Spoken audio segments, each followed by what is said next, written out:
Well, I come from an outsider's perspective in a couple ways. I teach physics, and I do so at the college level. So I'm not going to try to pretend that I know exactly how what I say will apply to your lives as teachers and librarians, but I suspect that it will. I suspect there will be themes in here that make sense to you, and I hope that that will filter through as we talk about it. One of the things that I think we've learned about humans recently that I think is really interesting is called the Dunning-Kruger effect. And this is a pretty fascinating thing. And basically, the way it's usually portrayed in these snarky online social media circles is when you're incompetent, you can't tell that you're incompetent because you lack the expertise to judge what's competent. But the flip side of that is that when you're an expert in a field, you will tend to underestimate what you know because you're aware of the huge amount in that field you don't know. So we get the two sides of this coin, and especially in higher education teaching, I would say that my expertise in physics makes me underestimate how much physics I know compared to most people. But the fact that I was never particularly taught how to teach means that I am likely to overestimate how good of a teacher I am compared to the average person. And that seems like a really bad thing. Because if you're engaged with people, especially as a teacher, that's a fundamentally social activity. And so my expertise in physics doesn't necessarily help me a whole lot to be a good teacher. There's a whole lot more going on there. And the analogy I would make would be a medical one, that I really need my surgeon to know their medical science. That's what's going to make them a good surgeon. And so I really need teachers to know the science of teaching, what goes on, what makes good teaching work, and what's the evidence behind it. It's not okay with me if they teach the way they were taught. Because it's not okay with me that the surgeons just pass things down for 30 years, right? If my surgeon just does surgery the way he got surgery when he was 5, and we go back another generation before that, that just gives us surgery handed down from the 1700s or earlier, which is not what we want. We want surgeons who are aware of the best evidence we have about what's a good idea and what's a bad idea. Should you cut that part right there or not? I really want them to know before they do anything. Not like, well, the guy that did mine 30 years ago cut that part. No, that's totally unacceptable to me as the criteria that you're going to use.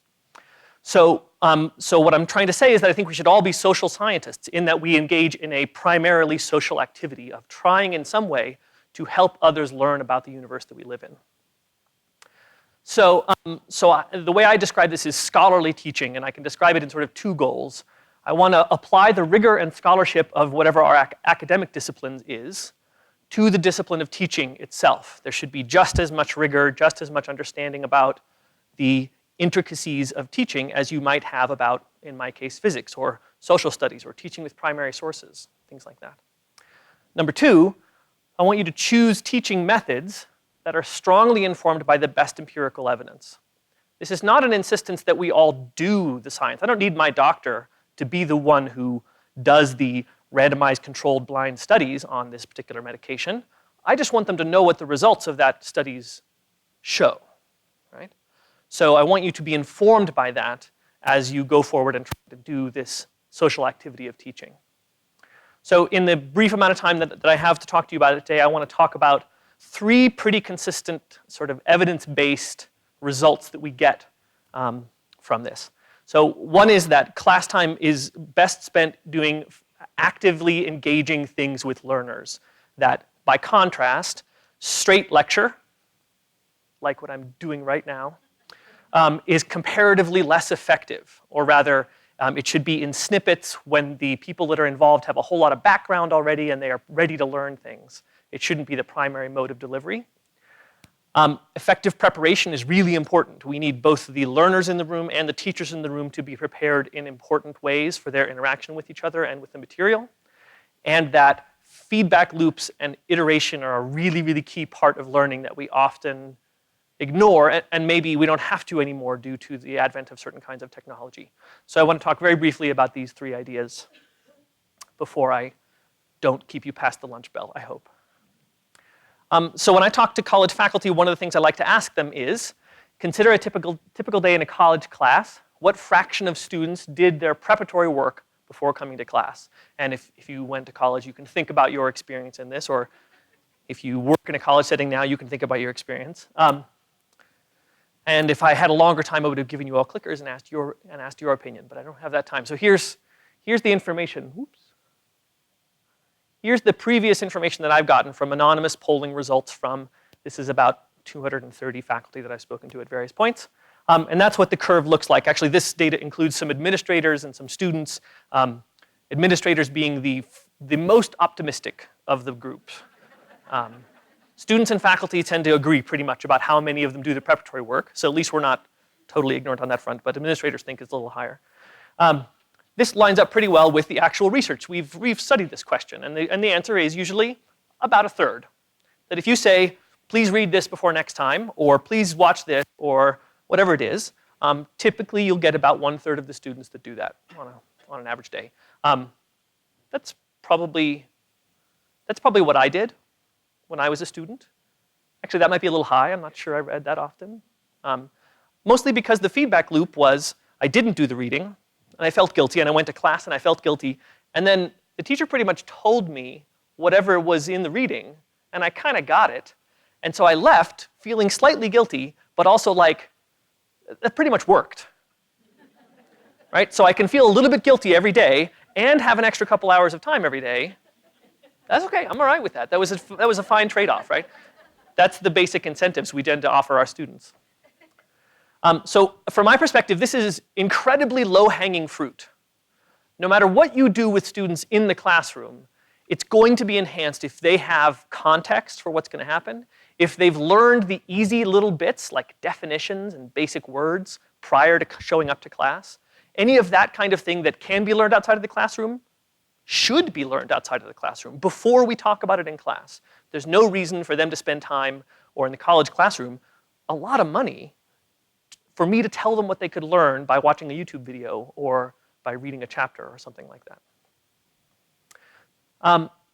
Here's another perspective on this, or another slice of this.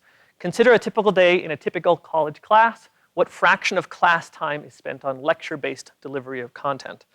And this is a fascinating discussion, and if you want to come talk over lunch, I put my name on a spot out there. Here's what the responses I've gotten from other people in the past. I don't actually know exactly any scholarly data on this. It's probably out there, but this gets a little touchy, right? This is personal. What are you doing in the classroom when you talk to a teacher?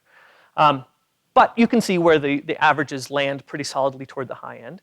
And I can't guarantee that this is a good thing or a bad thing. What I want to make sure is that if your classroom, if I was talking to a teacher or whatever, if your classroom is at 70%, you chose 70% for a good reason. So if you chose 70% of your class time to be lecture-based delivery of content because you know that that's the best way to teach this topic, awesome. I'm totally happy with that answer. I really doubt that's the reason for the vast majority of these numbers. So that makes me more nervous. That makes me want you to say to you, go back, try and find out what the actual most effective way is, not the traditional way, not the easy way, not necessarily the one you're comfortable with, but what works? What do we know about what actually works? It's also fair to say that the things that you can get across through straight lecture are exactly the kinds of things that you can get people to learn outside of the classroom, generally speaking. I mean, I enjoy being in a room with you right now, but at least to a large extent, you could get a lot of what I have to say right now if I made a YouTube video. Then we would face some challenges about what kind of incentives would I have to offer to get you to watch it, right? But if you watched it, you'd get most of what I have to say today. There's a slightly added layer with being in the room, and I get a little social cues, and I get to tell if you like the jokes or not, right? Those kinds of things. But for the most part, the stuff that I'm delivering to you today is not necessarily something that really should be spent this way. If you're going to pay a ton of money to spend time with me, I should do other things with you than this. Same thing happens in the classroom. So lastly, let's talk about feedback loops. There are clearly lots of situations where humans like to learn. So you may really enjoy learning a musical instrument, for example, or depending on how old you are, one of these two may or may not connect with you. Learning how to master oops, we went a little bit too far, learning how to master one video game or another. This one is a musical video game, so that brings two of them together. But we will spend hours and hours pouring practice time into these kinds of things because they have been developed to be really, really engaging and enjoyable. You get to achieve mastery. You get, I mean, there's all the kinds of things that motivate people are present in these. That's what makes them fun. That's why we do them over and over. They motivate us to come back to them. Even something like shooting hoops outside can be very motivating. And so here's the common themes that I see in those kinds of examples. You get really quick feedback. And the feedback doesn't cost you anything, especially because the feedback is usually, that didn't work, right? That's basic. That's the basic feedback in most video games. Nope. Try something else, right? So failure is expected. Failure is desired. We want you to fail so you can try again and try something new. The cost of failure is extremely low. And it's clear, everybody understands from the get-go that learning requires iteration. There's no sense, I've never really enjoyed arcades, having grown up with video game systems that I could play at home. Because at the arcade, if you play and then you die, you have to pay another quarter. And I want the freedom to try this, and if I die, go back and try again without having to pay more money, right? So I don't know, that was always a little bit of a break for me. And so I want it to be clear. Well, we do that to our students all the time, right? You come in, we talk for 5 weeks, and then I give you a test. Did it go well? Oh, well, you can't try again. That's not how it works. So if we think about the typical feedback loops in many learning situations, certainly in classrooms, especially in college. So when I took introductory physics, I turned in a paper homework once a week. I'd been working on it for nominally a week, if I was an exceptionally diligent student. And then a week after handing it in, if my professor was particularly diligent, I got something back that had some feedback. So potentially, a question that I had worked on 10 days ago, I have now gotten my first bit of feedback on it. I thought I nailed it. Turned out I totally blew it. It's taken 10 days for me to find that out. That's the kind of thing that we just don't have to do anymore. There are ways online homework systems. One of their really powerful strengths is instantaneous feedback. Lots of students at first really don't like that because all of a sudden they feel like they have to keep working instead of quitting and going to bed, right? So when I talk to my students about online homework systems, one of the things I say to them is you're going to spend more time on homework because when it comes back and says no, you're going to be compelled to try again and try something new. And that wouldn't happen if you were doing something on paper and you finished. You would be like, all right, in 10 days I'll find out, and by then I won't really care. If we put all of these together, there's some really compelling evidence about how powerful this can be. So there's an article from 2011 in Nature, and here's a quote from it. This is not a quote from it, this is a summary of it. Novice teachers, using evidence-based teaching techniques, more than doubled the student learning compared to an experienced, highly rated traditional instructor. So this is a situation in which techniques completely trumped highly rated but traditional teachers. The effect size, which is a statistical measure of how much of a difference some kind of intervention is making, was 2.5, and here is a quote from the paper. Other science engineering classroom studies report effect sizes less than 1. An effect size of 2 obtained with trained personal tutors is claimed to be the largest observed for any educational intervention. This study comes from large, over 100 student introductory physics classrooms. So in a situation where you would expect there's really nothing we can do that would approach the level of a trained personal tutor, we're seeing effect sizes that are larger than that for the intervention. So there's a lot of evidence out there about how we learn and what's the most effective way to learn.